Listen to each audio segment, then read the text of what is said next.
The vice president should be as prepared as the president. Should anything happen to him, who assumes the responsibility? It's the vice president.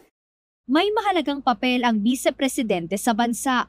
Ito ang binigyang diin ni Office of the Vice President Spokesperson, Attorney Ruth Castelo, sa pagtukoy sa pangalawang Pangulo bilang spare tire. She is technically the assistant, or when the president is absent, she takes over because she's the vice president. And the services that are now being delivered by the vice president through her office is a way of preparing herself just in case anything happens from now until 2028.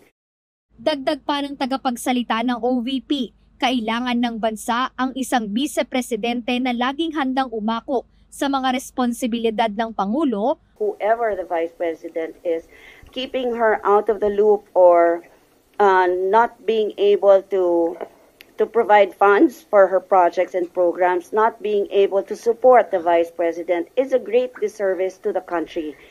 We cannot give her a lot of time to study and allow her to go with the learning curve. How long it is going to take, we don't know. We cannot. We need a vice president who is always ready to assume.